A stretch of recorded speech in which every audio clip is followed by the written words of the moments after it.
Greetings all, and welcome to Dave's Craft Room. I'm Dave, and on today's video, I'm making a Studio Ghibli quilt. I've been wanting to make a Studio Ghibli quilt for so long because I'm a huge fan of Studio Ghibli myself, and now my friend Christopher, who you should remember from the wolf quilt video, has asked me to make the Studio Ghibli quilt for his girlfriend Alyssa for her birthday. So here I go. I have amassed all the supplies that I need, which is this stack of Studio Ghibli t-shirts and some fabric yardage, and I'll show you everything in a second. And I can also tell you that I had the honor of going to the Studio Ghibli Museum in Tokyo. It was actually not that easy to get to, and I bought this t-shirt there. When I bought the t-shirt, I never had any intention of wearing it. I always knew it would go into a quilt someday. So there's going to be a t-shirt from the actual Ghibli Museum in the quilt. And I also met Totoro in person. I just realized some people might not know what Studio Ghibli is. Maybe we should tell you what Studio Ghibli is. It's a Japanese animated film company, and they make some of the best animated films in the world. They pretty much win like Oscar for Best Animated Feature all the time. And Hayao Miyazaki is the famous director of all these animated films. And then they also have Isao Takahata, who's the other director. He passed away in 2018, but he directed some of the really good movies too. Together, they formed Studio Ghibli. Spirited Away, Howl's Moving Castle, Princess Mononoke, Castle in the Sky. And then recently The Boy and the Heron now, and Kiki's Delivery Service.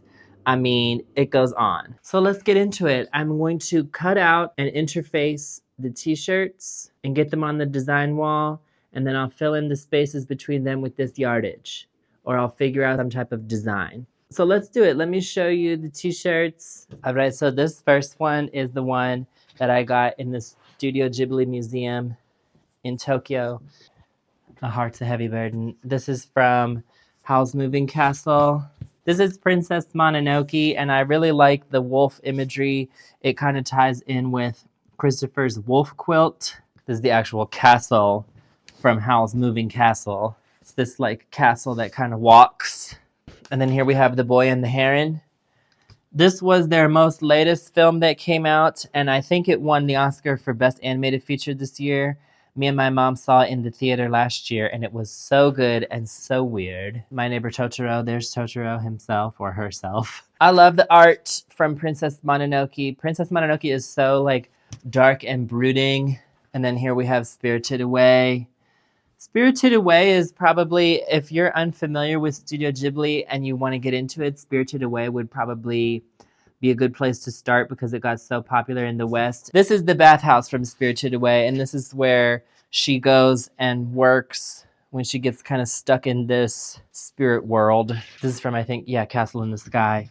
This might have been one of the first Studio Ghibli movies I watched, and I was obsessed with this Castle in the Sky. It floats on the clouds, and the imagery is so beautiful and lovely. Kiki's Delivery Service. Cool, and then this is the yardage. You know, the point of the yardage is to kind of be filler, to fill in the t-shirt panels. This fabric, however, the print is so big that it might be hard to use in that way, but I'll figure it out on the design wall. And then here we just have more fabric with kind of the characters on it that we can use as filler. Let's get into it.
All right, these are the t-shirt panels, and I don't know if they're gonna stay in this configuration or whatever.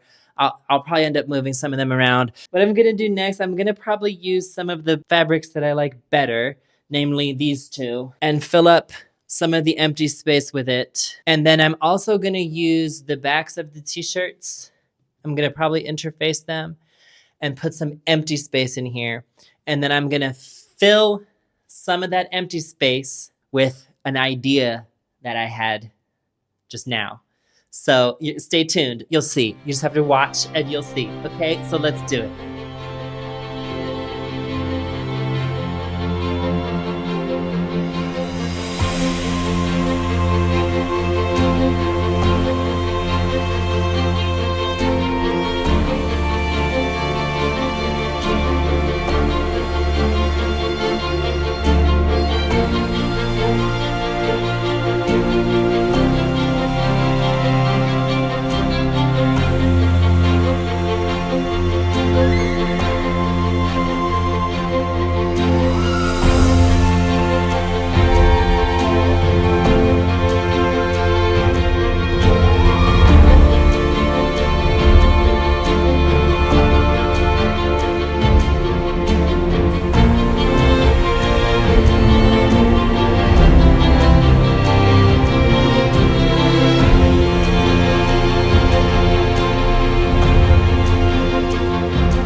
Okay, this is perfect. This is looking exactly what I wanted. See the empty spots, they'll get filled up by something, okay? You're just gonna have to wait, but it's looking like I want it to. I have a problem. I do not like this right here. This one piece of fabric. It's just too busy. I need to calm it down. Yeah, I need to put this there.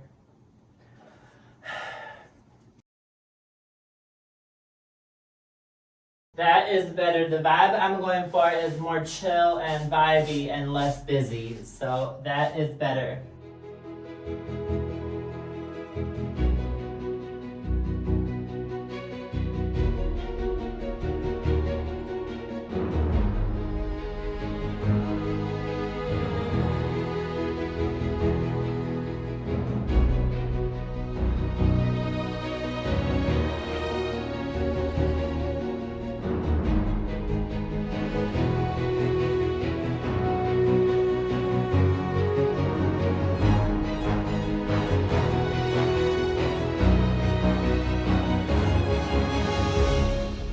All right, so I initially thought it was kind of done-ish, but I decided I am gonna add some more to the sides and the bottom to make it a little bit more substantial. 60 by 68 inches is probably enough, but maybe not. I don't know, and I feel like you can't have a quilt that's too big, so I would rather make it bigger. My only misgiving is that I kind of like it the way that it is, and I think adding more to it will make it look like that addition is an afterthought, which it is, but I don't want it to look like that. So anyway, whatever, I'm gonna still do it because I just decided to. I want it to be bigger. I'm just gonna take the leftover fabric and some of the leftover solid pieces and maybe this plaid and make a border on one side and the bottom, and that's that. And then I still have to go to the fabric store and get the fabric for the backing, which I'm gonna get, I think, blue solid. The only fabric I have is flannel. I don't want to do flannel because it's going to be too heavy. So yeah, that's what I'm going to do next is make it a little bit bigger.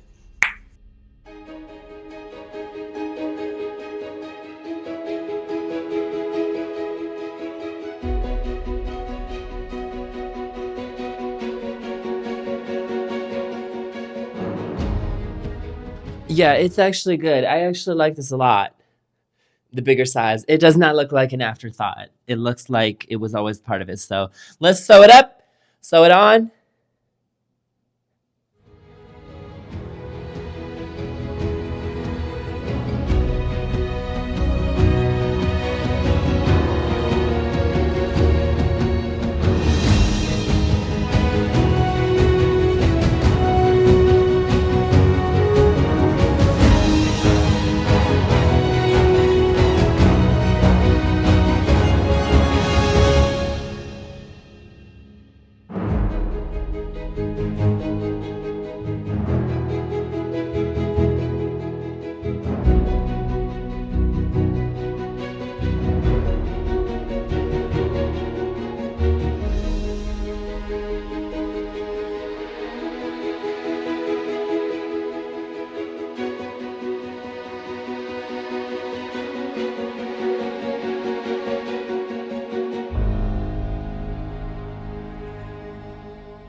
All right, people. So the quilt top piecing is pretty much done. And you must be wondering at this point what I'm planning to put in those empty spaces that I talked about. And the answer is I'm going to applique on these soot sprites. Soot sprites are from Spirited Away. They're a central character in the movie. When I originally had this idea, I was just going to use black fabric.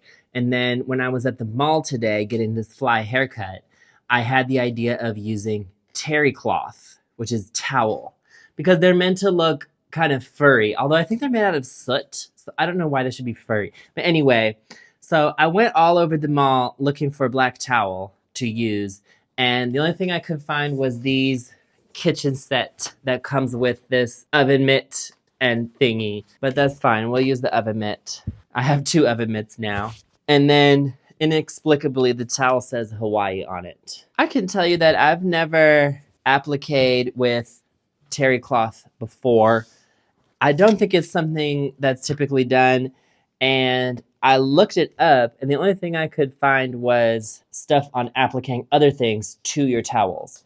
So that's not what I want to do. I want to do the opposite. But I don't see why I can't just applique it on. Why not? I mean, terry cloth frays, but as long as we use a zigzag stitch, that should prevent it from fraying too much and falling apart, and that should be good. I'm literally gonna do it the same way I do other raw edge applique, and I'm gonna see if this Flexi Fuse will even stick to towel. I have no idea whether it will even stick, but I think it's gonna be cool because it's gonna look furry, like a soot sprite. Furry or like soot. I don't know. Whatever. It doesn't matter. So let's get into it. Let's try this out. All right, so I'm pretty much just gonna draw the shape of them. They're round, but they're kind of not perfect circles. And so I can just kind of freehand draw them because they're all a little imperfect. I don't know how many to do. I guess that's good. Now let's see how ironing it onto terry cloth is gonna work. Oh, I don't know if it's gonna stick to this terry cloth. We'll find out. All right, and then let's cut out these. Oh, see how much it's like fraying? I can't let it do this all over the final quilt. If it's gonna do this, oh, this is horrible.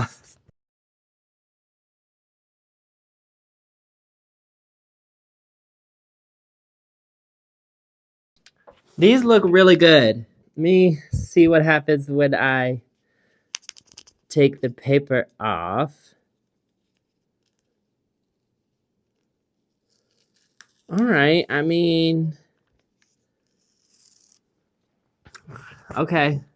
So we should be able to applique that on. What I want to do actually first is put the eyeballs on them. Should I do it now or should I do it later? I guess I'll do it now. It doesn't really matter. I'm just gonna do it now. Do I have way too many? I have no idea. Okay, I thought it was recording when I cut out the eyeballs. It wasn't recording, but I cut out the eyeballs. It's just a white thing, and that's Flexi Fuse on the back, and I'm gonna fuse the eyeballs onto the soot sprites.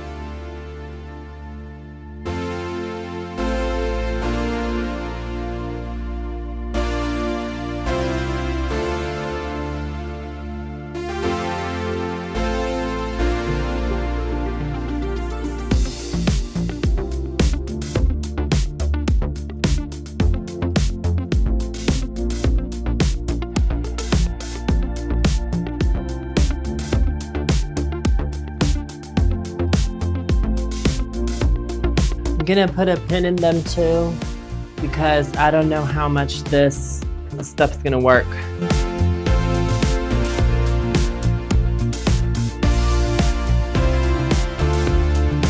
Good. Yeah, stunning. Yeah, that's perfect. There's all these fuzzies on there now, but I'll get rid of the fuzzies before it's finished.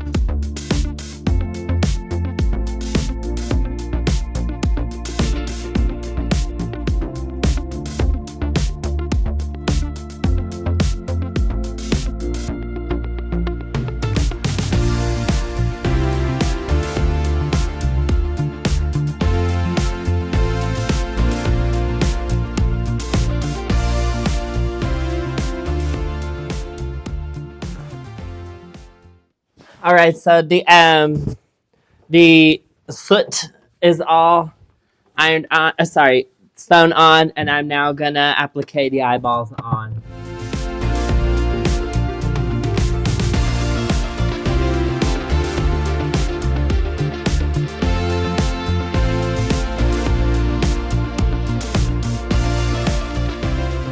Alright, so I'm now cleaning them up and adding the pupils on. Just have to kind of cut the extra strings and then lint roll to get the majority of the fuzz off. Hoping that once I get the fuzzies off that want to come off right away, then it kind of won't fray too much as she uses it. Because it shouldn't, just the raw edge should fray, and then I fully sewed it down, so it should be good now. I'm gonna put the eyeballs on. I'm gonna go in with this washable first to get them in the right place.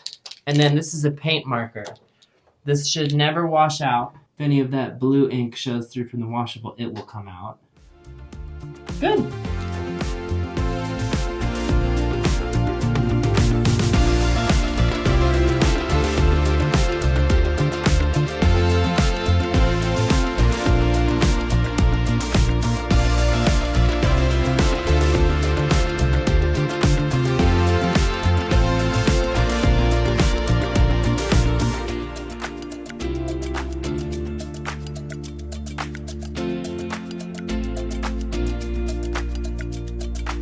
All right, people, the quilt top is done. I have the back in here. Let's get it sandwiched and quilted. I'm gonna do the inside out French seam method. These slit sprites are looking so good. The towel actually worked out. Okay, I just realized I forgot his eyeballs, but I'll put the eyeballs on. And then we'll get it sandwiched. I'm gonna hand quilt it, and let's do it.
Alright, this is the final quilt, and I gave it to Christopher, who gave it to Alyssa for her birthday, and then she told me that she loves the quilt, so I'm very happy that she likes it. And that's going to be all for today's video. Thank you for coming to Dave's Craft Room. Remember to like and subscribe to my channel, and please come again.